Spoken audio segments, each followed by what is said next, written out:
हिंदी का ज्ञानी YouTube channel में आपको स्वागत है। आइए आज सुनते हैं कहानी बड़े भाई साहब, जिसके लेखक हैं मुंशी प्रेमचंद। मेरे भाई साहब मुझसे 5 साल बड़े, लेकिन केवल 3 दर्जे आगे। उन्होंने भी उसी उम्र में पढ़ना शुरू किया था जब मैंने शुरू किया, लेकिन तालीम जैसे महत्व के मामले में वह जल्दबाजी से काम लेना पसंद न करते थे। इस भवन की बुनियाद खूब मजबूत डालना चाहते थे, जिस पर आलीशान महल बन सके। 1 साल का काम 2 साल में करते थे, कभी कभी 3 साल भी लग जाते थे।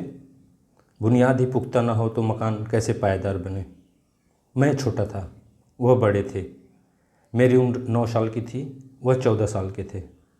उन्हें मेरी तंबीह और निगरानी का पूरा और जन्मसिद्ध अधिकार था, और मेरी शालीनता इसी में थी कि उनके हुक्म को कानून समझूं। वह स्वभाव से बड़े अध्ययनशील थे, हरदम किताब खोले बैठे रहते थे, और शायद दिमाग को आराम देने के लिए कभी कॉपी पर, किताब के हाशियों पर चिड़ियों, कुत्तों, बिल्लियों की तस्वीरें बनाया करते थे। कभी कभी एक ही नाम या शब्द या वाक्य 10-20 बार लिख डालते।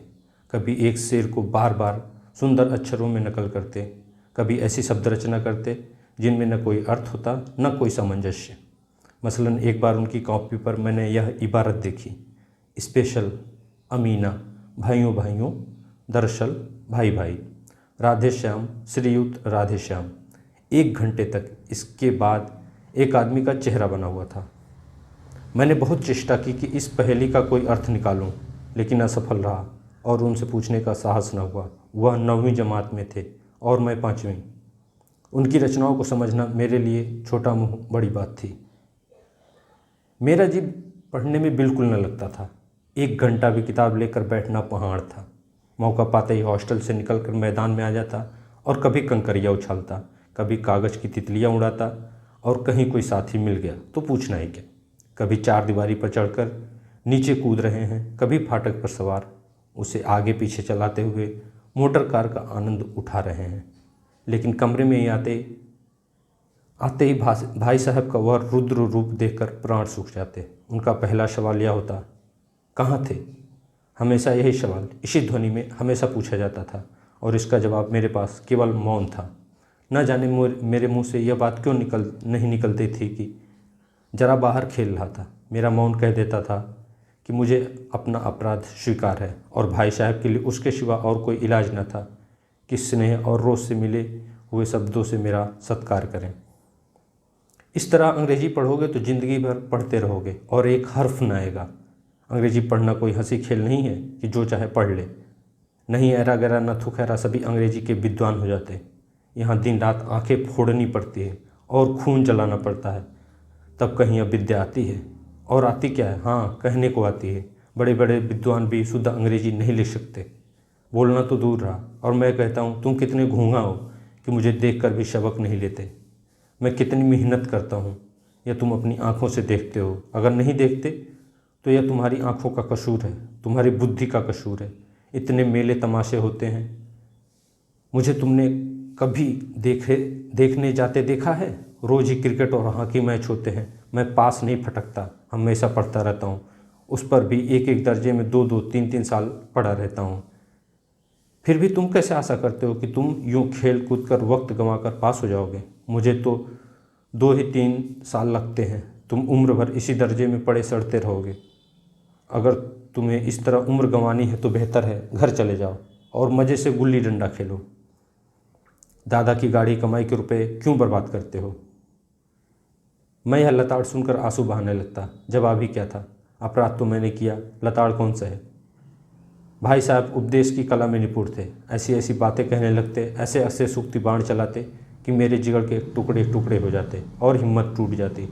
इस तरह जान तोड़कर मेहनत करने की शक्ति मैं अपने में न पाता था, और उस निराशा में जरा देर के लिए मैं सोचने लगता, क्यों न घर चला जाऊं। जो काम मेरे बूते के बाहर है उसमें हाथ डालकर क्यों अपनी ज़िंदगी ख़राब करूं। मुझे अपना मूर्ख रहना मंजूर था, लेकिन उतनी मेहनत से मुझे तो चक्कर आ जाता था। लेकिन घंटे 2 घंटे के बाद निराशा के बादल फट जाते और मैं इरादा करता कि आगे से खूब जी लगाकर पढ़ूंगा। चटपट एक टाइम टेबल बना डालता, बिना पहले से नक्शा बनाए, कोई स्कीम तैयार किए काम कैसे को शुरू करूं। टाइम टेबल में खोल खेल कूद की मत बिल्कुल उड़ जाती। प्रातःकाल 6 बजे उठना, मुंह हाथ धो नाश्ता कर पढ़ने बैठ जाना। 6 से 8 तक अंग्रेजी, 8 से 9 तक हिसाब, 9 से 9:30 तक इतिहास, फिर भोजन और स्कूल।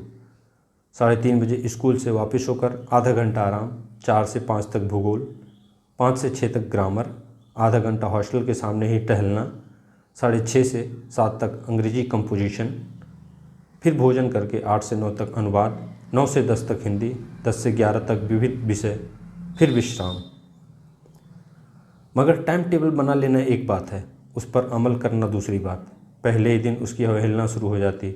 मैदान की वह सुखद हरियाली, हवा के हल्के हल्के झोंके, फुटबॉल की वह उछल कूद, कबड्डी के वह दांव घात, वॉलीबॉल की तरह वह तेज़ी से और फुर्ती मुझे अज्ञात और अनिवार्य रूप से खींच ले जाती। और वहाँ जाते ही मैं सब कुछ भूल जाता।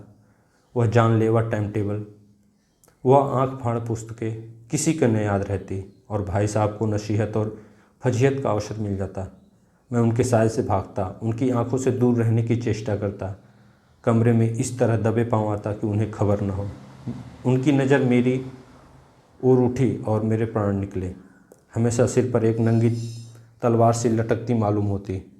फिर भी जैसे मौत और विपत्ति के बीच भी आदमी मोह और माया के बंधन में जकड़ा रहता है। मैं फटकार और घुड़कियाँ खाकर भी खेल कूद का तिरस्कार न कर सकता था। सालाना इम्तहान हुआ।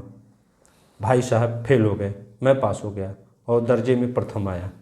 मेरे और उनके बीच में केवल 2 साल का अंतर रह गया।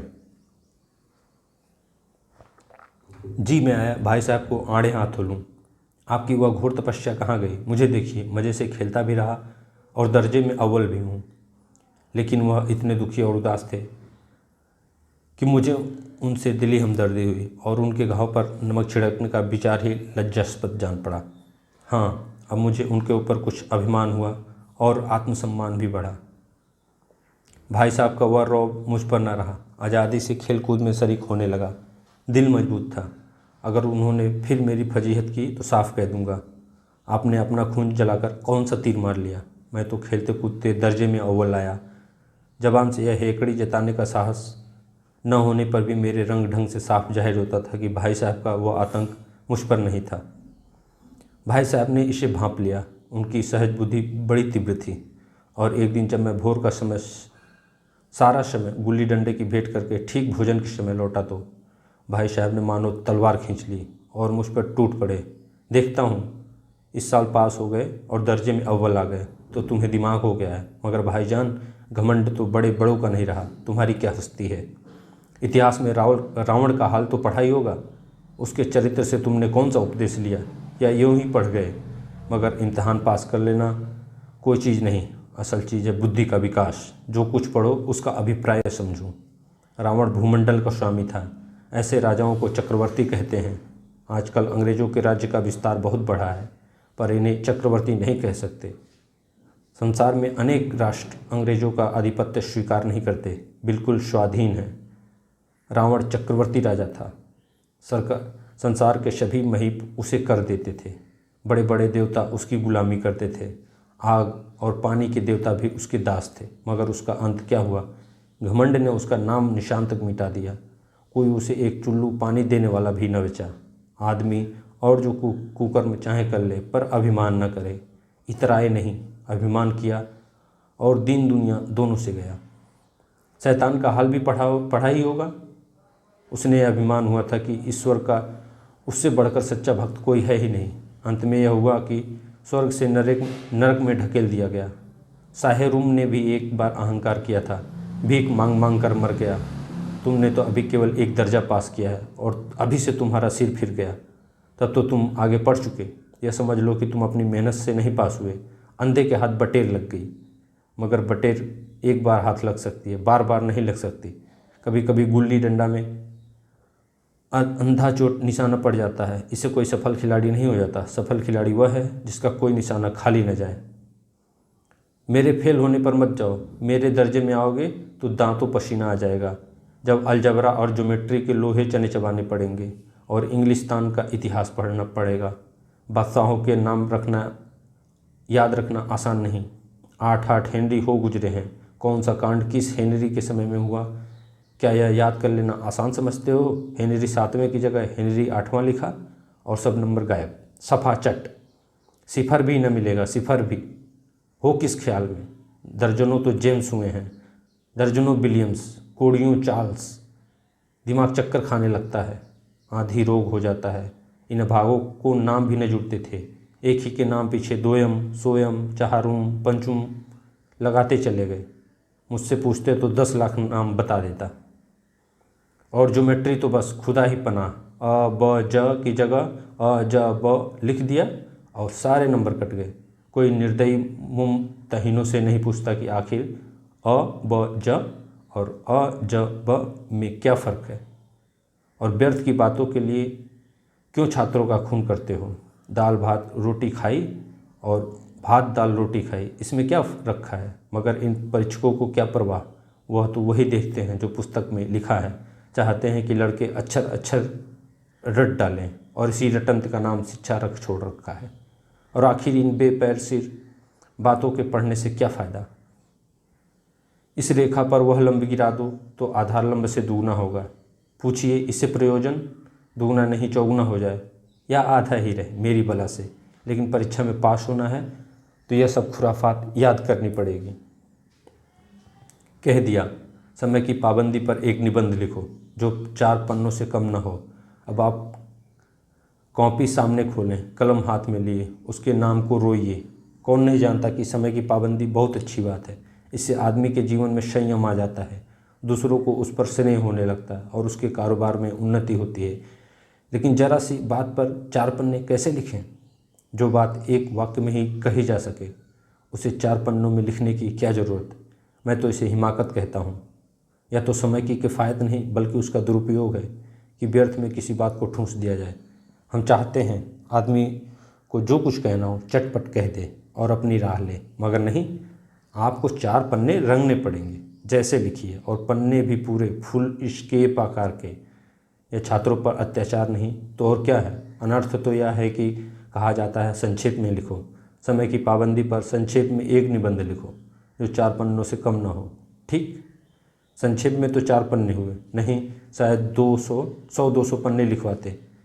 तेज भी छोड़िए, तेज भी दौड़िए और धीरे धीरे भी। है उल्टी बात, है या नहीं? बालक भी इतनी सी बात समझ सकता है, लेकिन इन अध्यापकों को इतनी तमीज़ भी नहीं। उस पर दावा करते हैं कि हम अध्यापक हैं। मेरे दर्जे में आओगे लला तो ये सारे पापड़ बेलने पड़ेंगे, तब आटे दाल का भाव मालूम होगा। इस दर्जे में अव्वल आ गए हो तो ज़मीन पर पाँव नहीं रखते। इसलिए मेरा कहना है, लाख फेल हो गया हूँ लेकिन तुमसे बड़ा हूँ। संसार का मुझे तुमसे कहीं ज़्यादा अनुभव है। जो कुछ कहता हूँ उसे गिरह पा दिए, नहीं पछताइएगा।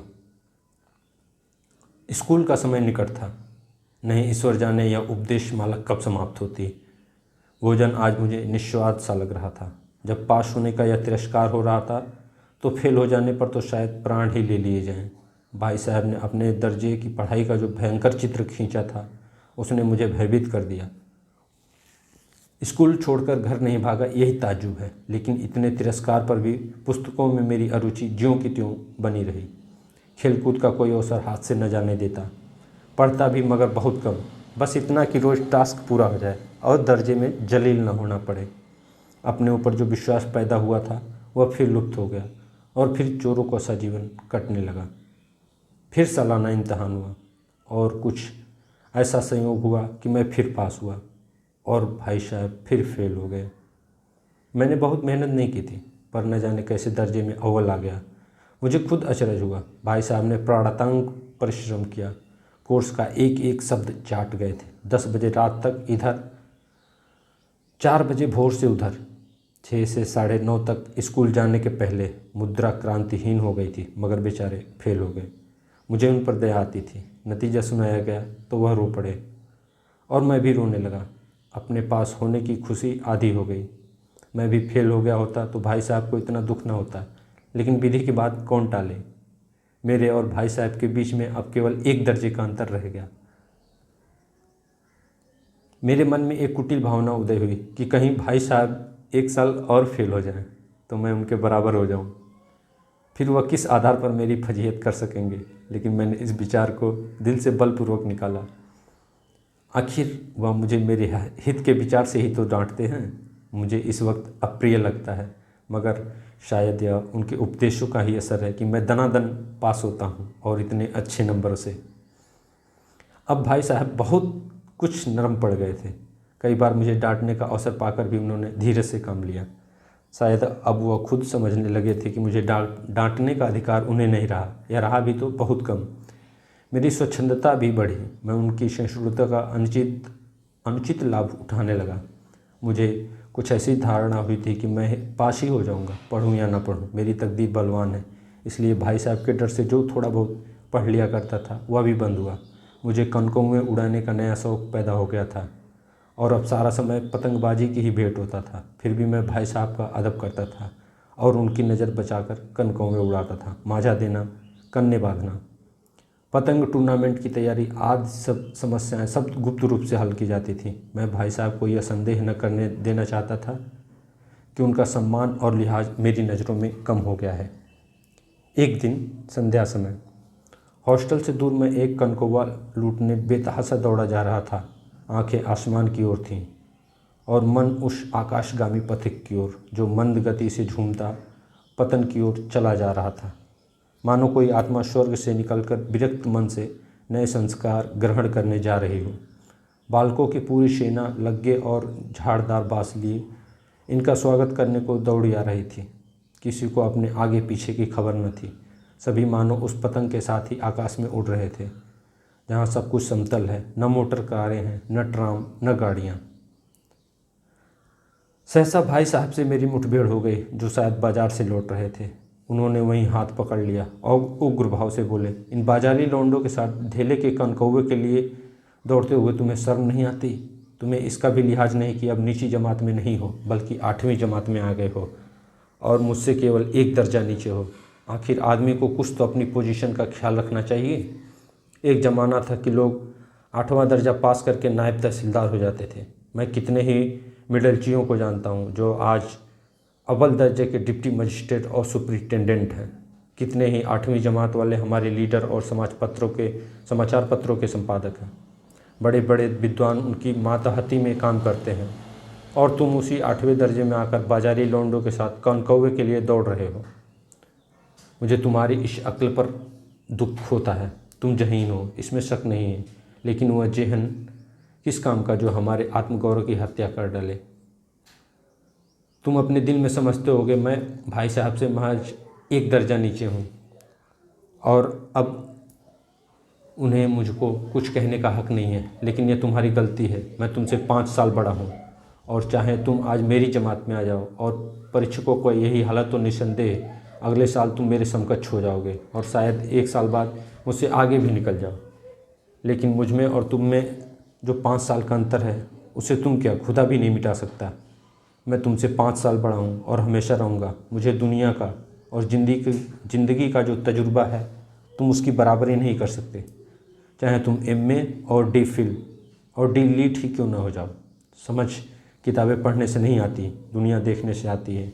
हमारी अम्मा ने कोई दर्जा पास नहीं किया और दादा भी शायद 5वीं 6वीं जमात के आगे नहीं गए, लेकिन हम दोनों चाहे सारी दुनिया की विद्या पढ़ लें, अम्मा और दादों को हमें समझाने का और सुधारने का अधिकार रहेगा।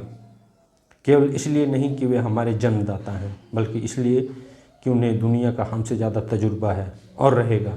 अमेरिका में किस तरह की राज व्यवस्था है और 8वें हेनरी ने कितने ब्याह किए और आकाश में कितने नक्षत्र हैं, यह बातें चाहे उन्हें न मालूम हो, लेकिन हजारों ऐसी बातें हैं जिनका ज्ञान उन्हें हमसे और तुमसे ज़्यादा है।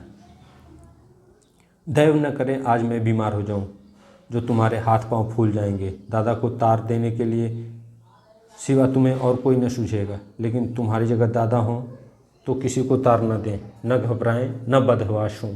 पहले खुद मर्ज पहचान कर इलाज करेंगे, उसमें सफल न हुए तो किसी डॉक्टर को बुलाएंगे। बीमारी तो खैर बड़ी चीज़ है, हम तुम तो इतना भी नहीं जानते कि महीने भर का खर्चा महीना भर कैसे चले। जो कुछ दादा भेजते हैं उसे हम 20-22 तक खर्च कर डालते हैं और फिर पैसे पैसे को मुहताज हो जाते हैं। नाश्ता बंद हो जाता है, धोबी और नाई से मुंह चुराने लगते हैं। लेकिन जितना आज हम और तुम खर्च कर रहे हैं उसके आधे में दादा ने अपनी उम्र का बड़ा भाग इज्जत और नेक नामी के साथ निभाया है और कुटुंब का पालन किया है, जिसमें सब मिलकर 9 आदमी थे। अपने हेडमास्टर साहब को ही देखो, एमए हैं कि नहीं, और यहाँ के एमए नहीं, ऑक्सफोर्ड के 1000 रुपये पाते हैं, लेकिन उनके घर का इंतज़ाम कौन करता है? उनकी बूढ़ी माँ। हेडमास्टर साहब की डिग्री यहाँ बेकार हो गई। पहले खुद घर का इंतज़ाम करते थे, खर्च पूरा ना पड़ता था, कर्जदार रहते थे। जब से उनकी माताजी ने प्रबंधन अपने हाथ में लिया है, जैसे घर में लक्ष्मी आ गई है। तो भाईजान, या गरूर दिल से निकालो कि तुम मेरे समीप आ गए हो और अब स्वतंत्र हो। मेरे देखते तुम बेराह न चलने पाओगे। तुम यूँ न मानेगो तो मैं थप्पड़ दिखाकर इसका भी प्रयोग कर सकता हूँ। मैं जानता हूँ तुम्हें मेरी बातें जहर लग रही हैं। मैं उनकी इस नई युक्ति से नतमस्तक हो गया। मुझे आज सचमुच अपनी लघुता का अनुभव हुआ और भाई साहब के प्रति मेरे मन में श्रद्धा उत्पन्न हुई। मैंने सजल आंखों से कहा, हरगिज नहीं, आप जो कुछ फरमा रहे हैं वह बिल्कुल सच है और आपको उसको कहने का अधिकार है। भाई साहब ने मुझे गले से लगा लिया और बोले, मैं कनकौवे उड़ाने को मना नहीं करता, मेरा भी जी ललचाता है, लेकिन करूं क्या? खुद बेराह चलूं तो तुम्हारी रक्षा कैसे करूं? यह कर्तव्य भी तो मेरे सिर है। संयोग से उसी वक्त एक कटा हुआ कनकौवा हमारे ऊपर से गुजरा। उसकी डोर लटक रही थी। लड़कों का एक गोल पीछे पीछे दौड़ा चला आता था। भाई साहब लंबे हैं ही उछलकर उसकी डोर पकड़ ली और बेतहाशा हॉस्टल की तरफ दौड़े। मैं पीछे पीछे दौड़ रहा था। धन्यवाद।